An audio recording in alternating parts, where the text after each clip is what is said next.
നമസ്കാരം. മലയാളി വാർത്ത ഇൻസൈഡിലേക്ക് സ്വാഗതം. ഞങ്ങൾ ആത്മഹത്യ ചെയ്തിരുന്നുവെങ്കിൽ ആര് ഉത്തരം പറയുമായിരുന്നു? ഈ ഒരു ചോദ്യമായി ഒരു മജിസ്ട്രേറ്റിന്റെ ഫേസ്ബുക്ക് പോസ്റ്റ് ശക്തമായ പ്രതികരണങ്ങൾ തേടുകയാണ്. തീർച്ചയായിട്ടും മജിസ്ട്രേറ്റിന് പോലും ഈ നാട്ടിൽ ജീവിക്കാൻ കഴിയാത്ത അവസ്ഥ എത്തി നിൽക്കുന്നു ചാനലിലെ ചില വാർത്തകൾ കാരണം എന്ന് നമുക്ക് മനസ്സിലാകുകയാണ് ഈ പോസ്റ്റ് വായിക്കുമ്പോൾ. തീർച്ചയായിട്ടും ആ പോസ്റ്റിൽ വളരെ വ്യക്തമായ ചില സത്യങ്ങൾ, തെളിവുകൾ അടക്കമുള്ളവയുണ്ട്.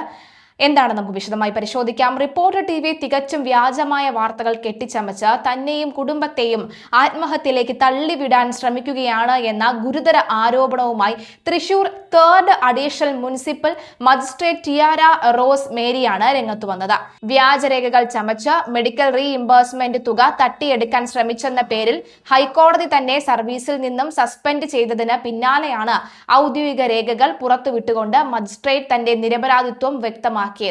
കോട്ടയം ജില്ലാ മെഡിക്കൽ ഓഫീസർ TOM നേരിട്ട് പരിശോധിച്ച് ഒപ്പും സീലും വെച്ച് അനുവദിച്ച ബില്ലുകളാണ് തന്റേതെന്നും ഈ കള്ളവാർത്തകൾ കാരണം തന്റെ കുടുംബം ആത്മഹത്യ ചെയ്തിരുന്നെങ്കിൽ അതിന്റെ ഉത്തരവാദിത്വം ആരേറ്റെടുക്കുമായിരുന്നു എന്നും അവർ സങ്കടത്തോടുകൂടി ഫേസ്ബുക്കിൽ പറയുകയാണ്. ചാനലുകൾ തന്റെ ജീവിതം തുലച്ചെന്ന് ടിയാര റോസ് മേരി പറയുന്നു. കഴിഞ്ഞ ഏപ്രിൽ 25 മുതലാണ് തന്റെയും കുടുംബത്തിന്റെയും ജീവിതം ഇരുളടഞ്ഞ അവസ്ഥയിലായതെന്നാണ് ടിയാര റോസ് മേരി വ്യക്തമാക്കുന്നത്. സൗന്ദര്യവർദ്ധക ചികിത്സയുമായി ബന്ധപ്പെട്ട ചെലവുകൾക്ക് റീഇംബേഴ്സ്മെന്റ് അവകാശപ്പെട്ട് ഇവർ സമർപ്പിച്ച ബില്ലുകളിൽ DMOയുടെ വ്യാജ ഒപ്പും സീലും ഉണ്ടെന്ന് ഹൈക്കോടതി രജിസ്ട്രാർ നടത്തിയ അന്വേഷണത്തിൽ കണ്ടെത്തിയെന്നായിരുന്നു മാധ്യമ വാർത്ത. എന്നാൽ തന്റെ ഭാഗം കേൾക്കാനോ സത്യാവസ്ഥ അന്വേഷിക്കാനോ തയ്യാറാകാതെ ചില ഓൺലൈൻ ചാനലുകളും യൂട്യൂബർമാരും വെറും റേറ്റിംഗിന് വേണ്ടി ഈ വാർത്ത ആക്രോശത്തോടുകൂടി ഏറ്റുപിടിക്കുകയായിരുന്നു എന്നും അവർ ആരോപിക്കുന്നു.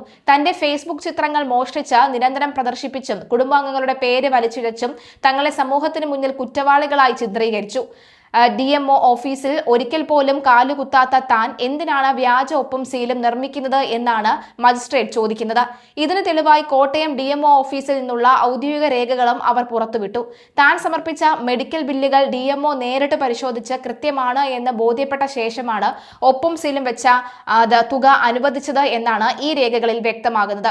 തന്റെ ഓഫീസ് വഴിയാണ് ഈ രേഖകൾ DMO ഓഫീസിലേക്ക് അയച്ചതെന്നും ഇതിന്റെ സാക്ഷ്യപ്പെടുത്തിയ പകർപ്പുകൾ തന്റെ പക്കൽ ഉണ്ടെന്നും അവർ പറയുന്നു. താൻ ജോലി ചെയ്ത കോടതികളിലെ വിധികൾ പരിശോധിച്ചാലോ അവിടുത്തെ അഭിഭാഷകരോടും ജീവനക്കാരോടും ചോദിച്ചാലോ തന്റെ സത്യസന്ധത ബോധ്യപ്പെടുമെന്ന് മജിസ്ട്രേറ്റ് പറയുന്നു. മുൻപും നെയ്യാറ്റിൻകരയിൽ വെച്ച് പോലീസ് ഉദ്യോഗസ്ഥരോട് മോശമായി പെരുമാറി എന്ന പരാതിയിലും കോട്ടയത്ത് വെച്ച് ഉയർന്ന ഉദ്യോഗസ്ഥരിൽ നിന്നും പീഡനം നേരിട്ടതായും കാണിച്ച് ഇവർ നൽകിയ പരാതികൾ വിവാദമായിരുന്നു. താൻ തെറ്റ് ചെയ്തിട്ടില്ല എന്ന് പലർക്കും അറിയാമെങ്കിലും കുപ്രസിദ്ധമായ ആ ചാനലിനെ ഭയന്ന് ആരും സംസാരിക്കുന്നില്ല. നിരപരാധികളുടെ ജീവിതം തകർത്തു നിൽക്കുന്ന ഇത്തരം മാധ്യമങ്ങളെ ജനങ്ങൾ ബഹിഷ്കരിക്കണമെന്നും മജിസ്ട്രേറ്റ് ആവശ്യപ്പെട്ടു. ടിയാര റോസ് മേരിയുടെ കുറിപ്പ് നോക്കാം. കഴിഞ്ഞ ഏപ്രിൽ മാസം 25-ാം തീയതി മുതൽ എന്റെയും എന്റെ കുടുംബത്തിന്റെയും ജീവിതം ഒരു ഇരുണ്ട കാലഘട്ടത്തിലൂടെയാണ് കടന്നു പോകുന്നത്.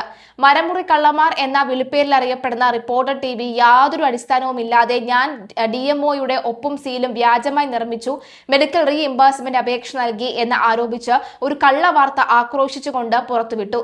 ആ വാർത്തയിൽ എന്റെ അനുവാദമില്ലാതെ ഫേസ്ബുക്കിൽ നിന്നും എന്റെ ഫോട്ടോസ് മോഷ്ടിച്ച് എന്റെ പേരും ഫോട്ടോസും കുറഞ്ഞത് ഒരു 25 തവണയെങ്കിലും വളരെ മോശമായ രീതിയിൽ ആക്രോശിച്ചുകൊണ്ട് പരാമർശിച്ചു. എന്തിനെന്റെ കുടുംബാംഗങ്ങളുടെ പേര് പോലും ഇതിലേക്ക് വലിച്ചിഴച്ച് ഇട്ടു എന്നറിയില്ല. സത്യാവസ്ഥ അന്വേഷിക്കാനോ മറുപടി എന്നോട് ചോദിക്കാനോ തയ്യാറാകാതെ TRPക്ക് വേണ്ടി മാത്രം പ്രവർത്തിക്കുന്ന ചില യൂട്യൂബർമാരും ഓൺലൈൻ മാധ്യമങ്ങളും കാളപിരുന്ന് കേൾക്കുമ്പോൾ കയറെടുക്കുന്ന രീതിയിൽ ഈ വാർത്ത ഏറ്റുപിടിച്ചു. അവർ നടത്തിയ അസത്യ പ്രചരണങ്ങൾ എന്റെയും എന്റെ കുടുംബത്തിന്റെയും അന്തസ്സിനെയാണ് ചോദ്യം ചെയ്തത്. ഒരു നിമിഷം കൊണ്ട് ഞാൻ സമൂഹത്തിന് മുന്നിൽ കുറ്റവാളിയായി ചിത്രീകരിക്കപ്പെട്ടു. എന്റെ ജോലിയിൽ ഞാൻ എന്തുമാത്രം കൃത്യനിഷ്ഠയും ആത്മാർത്ഥതയും സത്യസന്ധതയും പുലർത്തുന്നുണ്ടെന്ന് ഞാൻ ജോലി ചെയ്ത കോടതികളിലെ വിധികൾ പരിശോധിക്കുകയും അവിടെയുള്ള വക്കീലന്മാരോടോ സ്റ്റാഫുകളോടോ ചോദിച്ചാൽ അറിയാവുന്നതാണ്. എന്റെ കുടുംബം അനുഭവിച്ച അല്ലെങ്കിൽ അനുവദിച്ച മാനസിക സമ്മർദ്ദം വാക്കുകൾക്ക് അതീതമാണ്. ഉറക്കമില്ലാത്ത രാത്രികൾ, സമൂഹത്തിന് മുന്നിൽ തല ഉയർത്തി നടക്കാൻ കഴിയാത്ത അവസ്ഥ. ഈ വ്യാജ വാർത്തകൾ പടച്ചുവിട്ടവർക്കും അത് പ്രചരിപ്പിച്ചവർക്കും എന്റെ കുടുംബത്തിന്റെ കണ്ണീരിന് മറുപടി നൽകാൻ കഴിയുമോ? DMO ഓഫീസിൽ ഒരിക്കൽ പോലും കാലുകുത്താത്ത, DMO ആണാണോ പെണ്ണാണോ എന്ന് പോലും അറിയാത്ത ഞാൻ DMOയുടെ വ്യാജ ഒപ്പും സീലും ഉപയോഗിച്ച് 30,000 രൂപ തട്ടിയെടുക്കാൻ ശ്രമിച്ചു എന്നായിരുന്നു മരമുറി കേസിലെ പ്രതികളുടെ ഉടമസ്ഥയിലുള്ള സെക്യൂരിറ്റി ക്ലിയറൻസ് ഇല്ലാത്ത ചാനലിന്റെ ആരോപണം.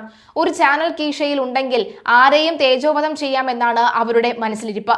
ഇതാ കോട്ടയം DMO ഓഫീസിൽ നിന്നുള്ള ഔദ്യോഗിക രേഖകൾ ഇവിടെ പങ്കുവയ്ക്കുന്നു. ഞാൻ സമർപ്പിച്ച മെഡിക്കൽ ബില്ലുകളും എസൻഷ്യാലിറ്റി സർട്ടിഫിക്കറ്റുകളും DMO നേരിട്ട് പരിശോധിച്ച് റീഇംബേഴ്സ്മെന്റ് അനുവദനീയം ആണ് എന്നും ഒപ്പം സീലും വെച്ച് സാക്ഷ്യപ്പെടുത്തിയതാണ് ഇതിൽ വ്യക്തമാണ്. DMO ഓഫീസിലേക്ക് രേഖകൾ അയച്ചത് എന്റെ ഓഫീസ് മുഖേന ആണ്. ആയതിന്റെ സർട്ടിഫൈഡ് പകർപ്പും നൽകുന്നു. ഈ കള്ളവാർത്ത കാരണം എന്റെ കുടുംബം മനോവിഷമം സഹിക്കാതെ ആത്മഹത്യ ചെയ്തിരുന്നുവെങ്കിൽ അതിന് ആര് ഉത്തരം പറയുമായിരുന്നു? ഞങ്ങളുടെ ജീവന് ഒരു വിലയുമില്ലേ? ഞങ്ങൾ മരണപ്പെട്ടിരുന്നുവെങ്കിൽ സമൂഹം പറയും ചെയ്ത തെറ്റ് പിടിക്കപ്പെട്ടപ്പോൾ മനസ്സ് നൊന്ത് ആത്മഹത്യ ചെയ്തെന്ന്. നിരപരാധികളായ എന്റെയും എന്റെ കുടുംബത്തിന്റെയും ജീവന് ആര് വില കൽപ്പിക്കും? ഞാനില്ലെങ്കിൽ എന്റെ നിരപരാധിത്വം തെളിയിക്കാൻ ആര് മുതിരും? പലർക്കും ഞാൻ തെറ്റ് ചെയ്തിട്ടില്ല എന്ന് അറിയാമെങ്കിലും കുപ്രസിദ്ധമായ ആ ചാനലിനെതിരെ ഒരു വാക്കോ ഒരു നോക്കോ ഒരു അക്ഷരവുമോ ആരും ഉരിയാടില്ല. തരം താഴ്ന്നവന്റെ മാക്സിമം തരം താഴ്ന്ന് എന്നെയും എന്റെ കുടുംബത്തെയും മനസ്സ് മടുപ്പിച്ച് ആത്മഹത്യയിലേക്ക് തള്ളിവിടുക എന്ന ഉദ്ദേശത്തോടു കൂടി തികച്ചും വ്യാജ വാർത്തകൾ കെട്ടിച്ചമച്ച് ആളുകളുടെ ജീവിതം തകർത്തുന്ന മാധ്യമ ധാർമ്മികത ഇല്ലാത്തവർക്കെതിരെ ജനങ്ങൾ ചുട്ട മറുപടി കൊടുക്കും എന്ന് ഞാൻ വിശ്വസിച്ചു കൊള്ളുന്നു. സത്യം തിരിച്ചറിയുക, ഇത്തരം കള്ളപ്രചാരണങ്ങളെ അവഗണിക്കുക, ഇത്തരം വ്യാജ വാർത്തകൾ നൽകുന്ന ചാനലുകൾ ബഹിഷ്കരിക്കുക എന്ന് പറഞ്ഞുകൊണ്ടാണ് യുവതിയും അതുപോലെ തന്നെ മജിസ്ട്രേറ്റുമായ ആ മജിസ്ട്രേറ്റ് തങ്ങളുടെ വിഷമം വ്യക്തമാക്കുന്നത്.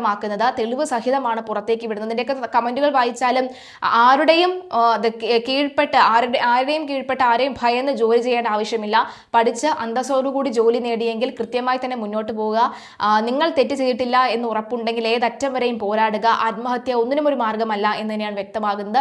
തീർച്ചയായിട്ടും ഇതിന്റെ നെല്ലും പതിരും തിരിയേണ്ട അല്ലെങ്കിൽ തിരിച്ചറിയേണ്ട ഒരു ആവശ്യമുണ്ട്. കാരണം ഇത്തരത്തിൽ തെറ്റ് ചെയ്യാത്തവർ ഒരു വ്യാജ വാർത്ത കാരണം തെറ്റ് ചെയ്യപ്പെടുന്നവരായി സമൂഹം മുദ്ര കുത്തുകയാണെങ്കിൽ പിന്നീട് സമൂഹത്തിൽ നിൽക്കാനും അവരുടെ അഭിപ്രായങ്ങൾ പങ്കുവെക്കാനും അവർ അനുഭവിക്കുന്ന ബുദ്ധിമുട്ട് എത്രത്തോളമാണെന്ന് ഈ പോസ്റ്റിന്റെ ആഴം നമുക്ക് വ്യക്തമാക്കി തരുന്നുണ്ട്.